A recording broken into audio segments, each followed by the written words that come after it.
Hey, what's up, everybody? We have a new YouTube channel. Make sure you subscribe right now.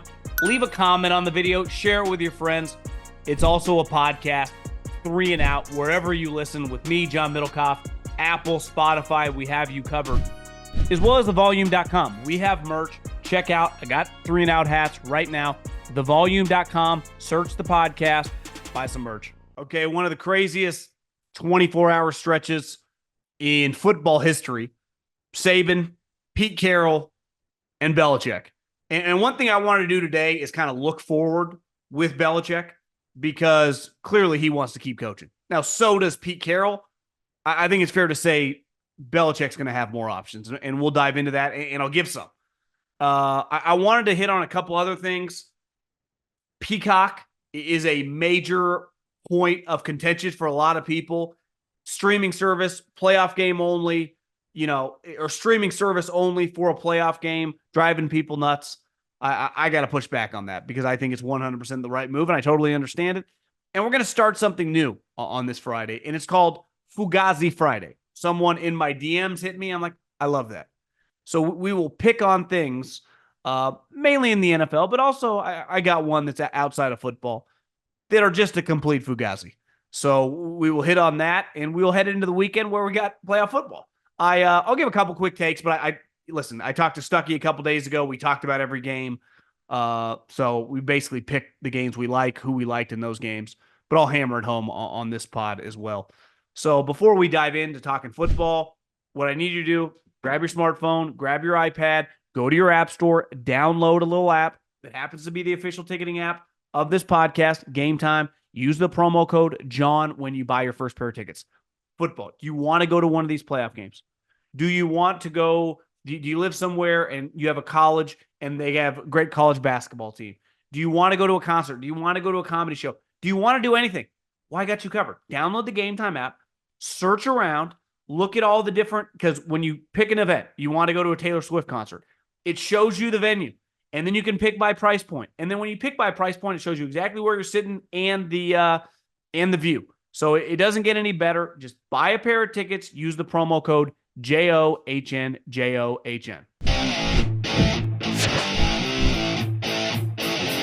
We'll start with William Belichick, who is clearly looking for work. And obviously when you're fired, you're looking for work. But I'm saying he's not, even over 70 years old, about to tap out. Now, a huge part of that, he's 15 wins away from being the all-time wins leader. If he had already accomplished that, would he be a 100% lock to keep coaching? I think it's fair to say probably not, right? He might just ride off into the sunset, super wealthy, go live in Jupiter, Florida, and just kick it. Single guy, have a good time, which anyone that saw that video from Nantucket, which I'll assume was over the summer, would say Bill's been known to do. So I think Bill Belichick he's doing two things right now. He's clearly chasing this number to be the most winningest coach in the history of the league. And to prove, I think there's some sort, this is his Brady moment, right? This is his, and listen, that conversation's done. Like, it's pointless to talk about. We see Tom Instagramming. Tom's been talked about it on his podcast. Tom's cried when he's been asked about it. Like, all the players from all the different generations. Bill's an elite coach. He was an elite coach with the Patriots for 20 years, right? But moving forward, like, he can really solidify himself if he goes somewhere and just starts going to the playoffs. And I think it's pretty simple, because, like, Pete Carroll, for example, I don't think anyone's going to hire Pete Carroll. Could be wrong, but I would be stunned if Pete Carroll gets another job, where I think it's the complete opposite with Bill Belichick. Because for 2 decades, there have been some new owners, right? Jimmy Haslam, Dave Tepper. But so many guys, when you see Arthur Blank is really interested in Bill Belichick, well, of course he is. Bill Belichick, Arthur Blank had a 28-3 lead against the Patriots in the fucking Super Bowl. He saw it firsthand. And so many guys around the league have experienced Bill Belichick beating their ass. So, of course, they're going to be interested in Bill. Especially if Bill goes, well, who's your offensive coordinator? Josh McDaniels. Okay, don't like Josh as my head coach, but like Josh as my number 2. To me, there's only one question. Like, I would hand Belichick a contract. You want to work 3 or 4 year deal, right? You bring Josh McDaniels, I'm all in. The only thing that I'm pushing back on him, because I'm letting him set the culture, I'm letting him do everything that he's used to doing. Except, like, can we get a general manager situation here where you work together? Like, I saw you picking the players, and you're not as bad as the internet makes you out to be, but you clearly have some blind spots. Could we get a guy in here who helps you out, who makes it easier on you, who takes some off your plate? I think in 2024, it's impossible to do both jobs. This isn't 1992. Those days are done. There is no head coach and GM. Now, there are head coaches that are the ultimate decision maker, right? Kyle Shanahan, Andy Reid, but they let their personnel department run the show, right? Now, if they ever want to overrule Sean Payton, they can. Sean Payton's a bad example because he's a grand poobah, but a lot of playoff John Harbaugh, you just go around the the two conferences in the playoffs. Like, you have to rely on another. You don't have time because a coach during the season isn't watching college football. Is not putting together a draft, and they shouldn't be. Focus on the task at hand. So can Bill, and Bill actually has always kind of done both, which is insane. And I get it. He's passionate about it, but like, bro, just focus on coaching. When Andy Reid went to the Kansas City Chiefs, do you know what he did? Gave that away. John Dorsey and now Brett Veach. Coaching. I'll get with the draft after the season. That's not to say that, like, on a given Saturday, you don't check out some prospects on your TV when you're at home, right? Between waiting for the game the next day. But Bill Belichick was doing much more than that. And that's got to stop. We just want you to coach the team. But I understand why Atlanta's all in on him. Because if you're Arthur Blank, you go, even if I just get him for 3 or 4 years, I can't make the playoffs a couple times. 100. Look who I'm playing against. David Tepper, Dennis Allen, Baker Mayfield, and Todd Bowles. So from Arthur Blank's standpoint, it makes a lot of sense. And I said it yesterday, and I'm going to keep saying it. It would be very weird to see Bill Belichick in an Atlanta Falcons just get up, right? But, I mean, their owner has a ton of money. He's incentivized to be aggressive. As a lot of people have talked about, he's gone after big fish in the past, never really landed one. And I would expect him to be very aggressive. But I also think, and Schefter's mentioned this, there are teams with coaches who are interested in Bill Belichick. And I actually think it's pretty easy to figure that one out. I think the New Orleans Saints 100% are interested in Bill Belichick. I think the Jags would be interested in Bill Belichick. And obviously the two teams in the playoffs, you could even add 3, though I don't think Belichick would be interested in the Bucs, right? Like, he can't go there as well. Would the Glazers fire Todd Bowles if he's one and done in the playoffs for Belichick? 100%. I mean, they did it once upon a time. They got aggressive with John Gruden. Like, they like a big, flashy headline, Brady. If I was him, I wouldn't fuck with that. Now, money talks, shit walks. They offer you, hey, here's 3 years, $60 million. But that would be weird. But hell, I mean, who would have thought 10 years ago, you know where Aaron Rodgers' second team will be? Oh, the same as Brett Favre's, the Jets. So you never know. There's football. There are only so many options. But to me, Atlanta's going to be the most aggressive. And they have an open. Like, they have no constraints. To me, the Jags got to be thinking about it. The Saints got to be thinking about it. And then the 2 wild cards this weekend. If the Dallas Cowboys were to lose to the Packers, which I don't think they're going to lose, but hell, I mean, the Packers have been playing well. They score a lot of points. Dak has an off game. Not inconceivable. McCarthy would be done, and Belichick would be the next head coach of the Cowboys, assuming he wants to mess with Jerry Jones. But to me, that's a no-brainer. Like, adios, Mike. We're going to get Bill Belichick. That feels like just the most incredible thing ever. That is every single person that talks about football, that's in the football business, the league, that you couldn't put together a better this team's going to get a lot of primetime games next year. This team's going to get talked about a lot. That almost feels too unrealistic. The one that kind of feels like it would be on the table, they've shown over and over, they will fire coaches when they stop believing. When you give them a reason to stop believing, they won't give you the benefit of the doubt if your name's not Andy Reid. Andy Reid got it. Chip Kelly did not get it. Doug Peterson did not get it. Nick Sirianni is not going to get it. If he loses this game, I even think if they get destroyed in the second round, if they play, let's just say, the 49ers in the second round, and the same thing happens, I think it's on the table, man. I really do. And if you're Bill, Josh McDaniels, you go. They got some young pieces. They got a young quarterback you can work with. They got an infrastructure with the GM. They have the ability to make a bunch of moves. It's a Northeast. Like, I think regions matter, right? Like everyone keeps saying, and Colin, and I saw Joel Klatt expects Kalen DuBois.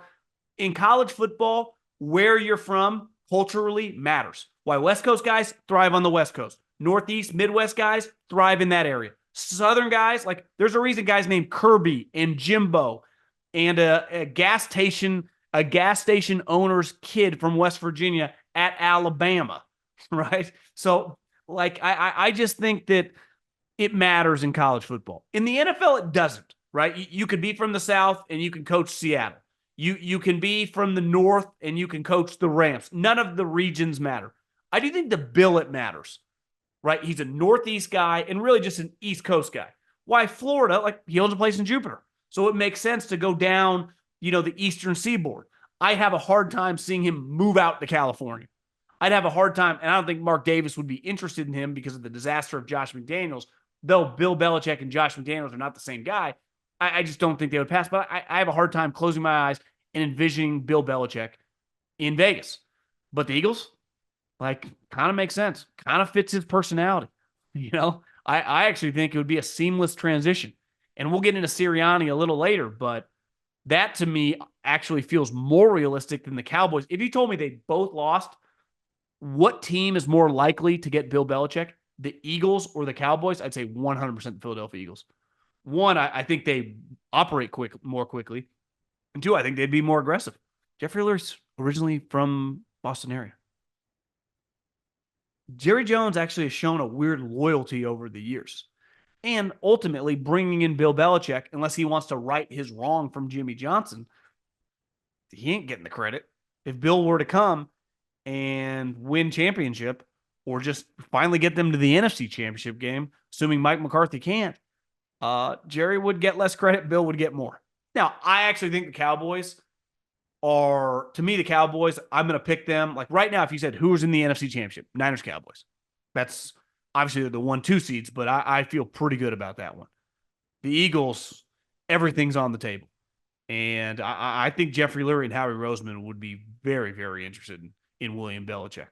DraftKings Sportsbook, an official betting partner of the NFL playoffs, is bringing you an offer to help make the playoffs electrifying. New customers can bet $5 on any game and get $200 instantly in bonus bets. Download the DraftKings Sportsbook now and use code JOHN. New customers can bet $5 to get $200 instantly in bonus bets. Only on DraftKings Sportsbook with code JOHN JOHN. The crown is yours. On Wednesday afternoon, right, Pete Carroll is fired. Or Wednesday, around lunch, fired. Saban retires a couple hours later. And then I woke up at about 6 a.m. to the news of Belichick being fired. I don't think we'll ever see anything quite like that. Because when you combine the three guys, right, obviously Bill's record will never be touched by an NFL coach. Nick's definitely will not. And Pete has one of the most unique careers in NFL history. I was thinking about Pete Carroll today. I watched some of his press conference, and he's in tears. He got choked up a lot. Clearly, he did not want to lose the job. He begged for it. Like he did not. Belichick, it was clear he was fired, right? I don't think they were going to listen to Bill state his case. Pete, I bet they had a long knockdown drag out, and Pete's begging to stay. Like, I can get this turned around. I can get this turned around. I don't want to start over. When you're 70 years old, you don't want to start over again. Bill Belichick did not want to start over again. That's why whenever I see, would they trade these guys? These guys were never getting traded. Ever. It was, I either stay here and coach or you fire my ass. I will never accept the trade. Even if I want to go to that team. You ain't trading me there. Put up or shut up. The coaches had the leverage. And they were all fired, right? Pete, I'm talking Vrabel and Belichick. But to me, Pete, Saban is an elite college coach. Bill Belichick is an elite pro coach. Pete was kind of incredible at both. What he did at USC for a decade, he turned them into an NFL team. He won multiple championships. And honestly, the craziest thing about Pete, his worst loss in college and his worst loss in the pros are like two of the worst losses I've ever seen. 28-3 is an all-timer. I'd even throw Brandon Staley's last year up there. But like championship game losses. Pete's lost to Vince Young when he runs in the touchdown. And Pete's Russell Wilson interception, like, it's hard to get much worse than that. And the crazy thing about these sickos that are football coaches is, like, they yearn for it all. The competition, the highs and the lows. It's like us gamblers. Listen, I like a good high, winning 10 grand, like I like a good low of having that field goal miss and losing it. It's the rush. You don't get it other places, right? Like Pete Carroll, Bill Belichick, and Nick Saban, they, as crazy as it sounds, like making 10, 15, 20 million dollars, don't get a rush when they open their direct deposit. They do get a rush when they install a coverage and a guy does it in practice, fucks it up, they coach it up, and then he executes it in the game. And that play leads to a win, and then they celebrate in the postgame. That postgame victory speech Pete had several weeks ago when Drew Lock threw the game-winning touchdown in the corner of the end zone, when we don't win in the first, we don't win in the second, we don't win in the third, we win in the fourth, they all went nuts. Like, that high is worth more than the money, even though the money is, like, it's hard to quantify that amount of money that these guys are making. Like when Nick Saban gives these pregame speeches about going to take what's theirs from Georgia and Kirby Smart, about the disrespect in the program, like the juice those guys get, they just aren't going to get anywhere else in life. Like I like golf a lot. I can play max like 3 or 4 straight days, and then I get bored. And I love golf. I'm gambling on it this weekend. I watch every PGA golf tournament. I think about it a lot. You can only play so many days in a row. And to me, all these guys are just, even if they had to, like no one would hire them, I think you're going to lose their mind immediately. Think of the combined years. Bill Belichick's been in the league since 1975. Nick Saban's been coaching full on for like 50 years. I mean, Pete Carroll's been full speed ahead since he played quarterback, or maybe he didn't play. I think he did play quarterback at the University of Pacific in Stockton, California. So these guys changed football. All of them are pillars and important individuals in the last 20 years where the sport of football has separated from everyone else.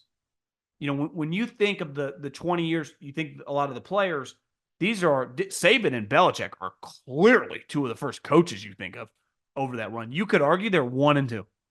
The first 2 coaches you think of over the last, if I tell you, when football became king, name some coaches. I think Belichick's 100% the first coach. You could argue Nick Saban would be the second. So just crazy, man. Really is. Couple things really quick. 2 games I feel like have a chance to be upsets. I don't really know how much I'm going to bet this weekend. I might, if I hit some golf bets, put a bunch of money on the Rams money line. I do think the more and more I thought about it and talking with Stuckey, Houston has a chance to upset Cleveland. Like, at the end of the day, Joe Flacco's their quarterback. Incredible story. But you can't convince me he's not liable to have a bad day. He's not liable to screw something up. It can't just be this perfect. This isn't a Disney movie. Now, I do think Cleveland's going to win, but I see a scenario where Houston, CJ Stroud is awesome, throws a bunch of touchdowns.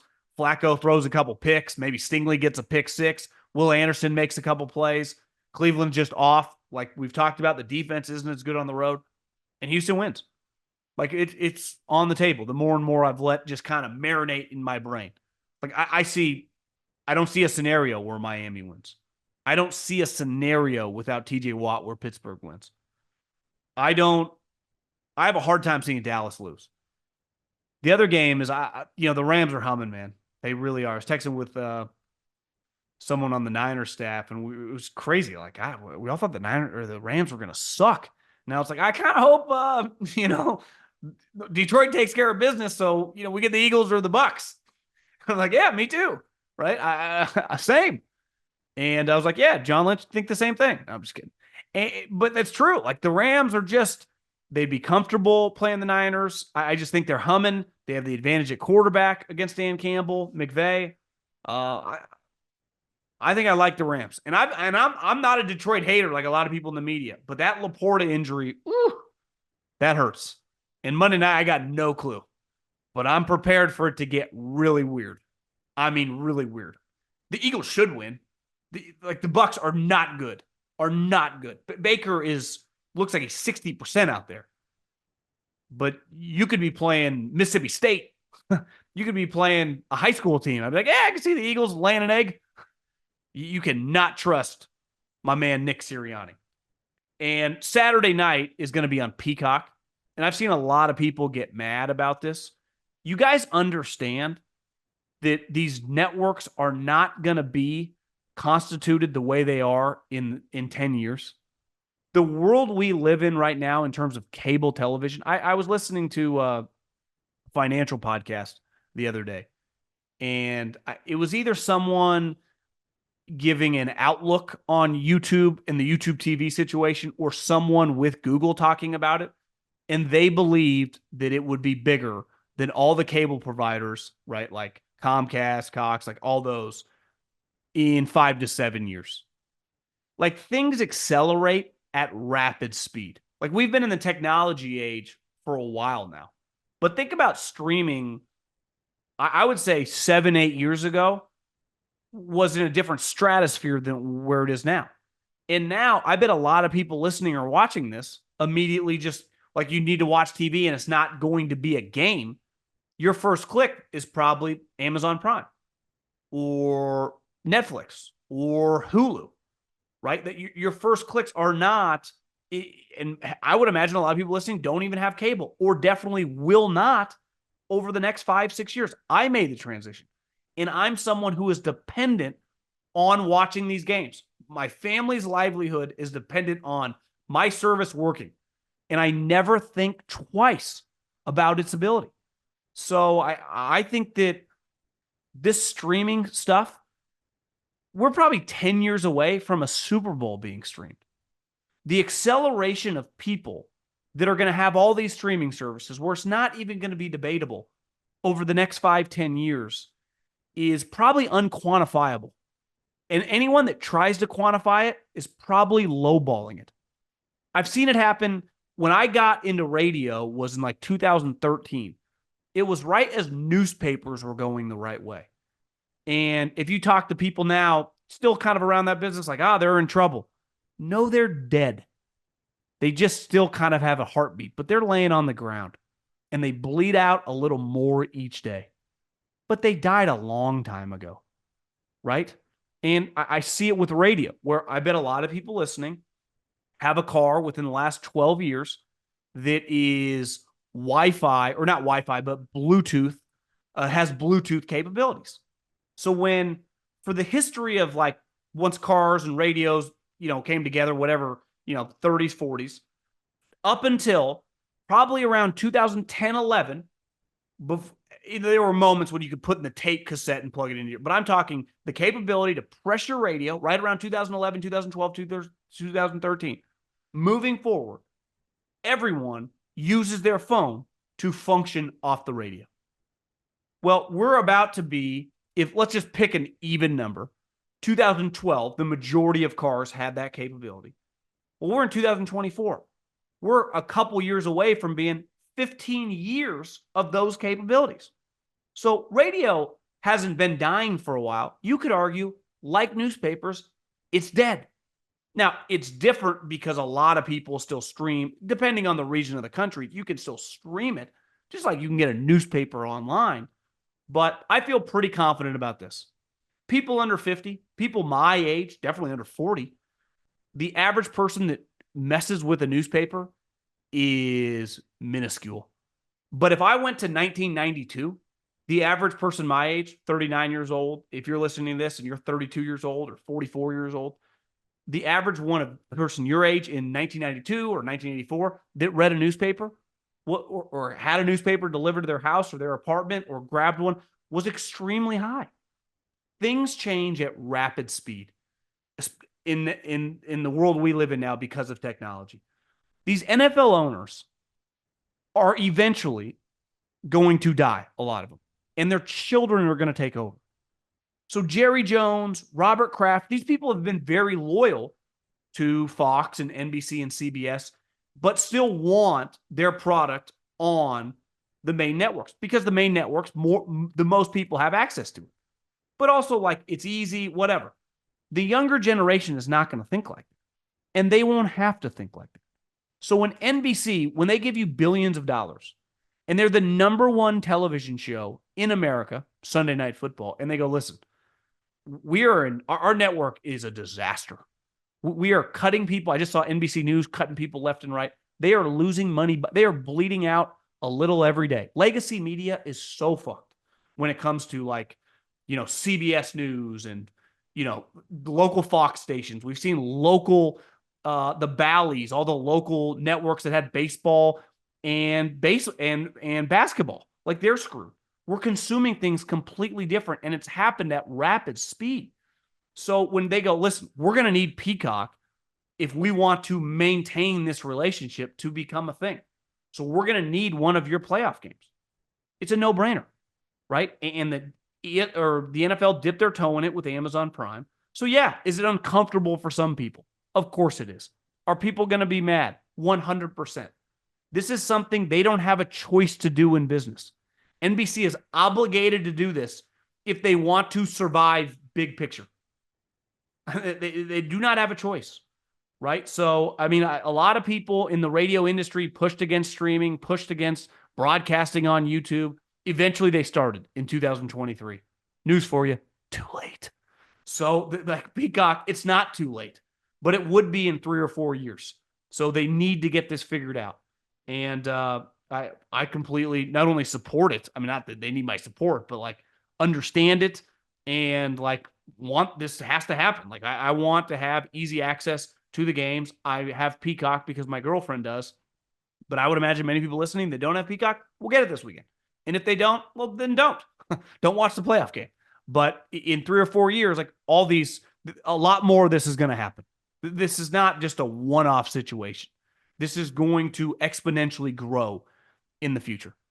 Okay, let's end with Fugazi Friday. This is something we're going to do moving forward, at least try out for a while. Someone DM'd it to me, and I loved it. So I said, hey, let's rock and roll, baby. And I'm just going to pick things that are just gigantic Fugazis. And I'm going to start with the Miami Dolphins. I looked at their schedule today. They have beat one good team throughout the season. One. And it was the Dallas Cowboys. Good win. Though they easily could have lost, but it was a good win. They couldn't be stopped on the final drive, kicked field goal, won the game. They have not beaten anyone. And can you envision them going outside and beating the Chiefs in freezing cold temperatures? I mean, who can close their eyes and do a little like manifestation, Tony Robbins, and just try to see that? Even if you're a Dolphins fan, close your eyes, see Tua in -2 degrees, in whipping winds, in freezing cold, the ground's frozen, and envision him beating Patrick Mahomes. Can't do it. I think it's impossible. I don't even think the greatest manifester in the history of visualization could find that in their mind because it doesn't exist anywhere. Nick Sirianni. Is he just one giant Fugazi?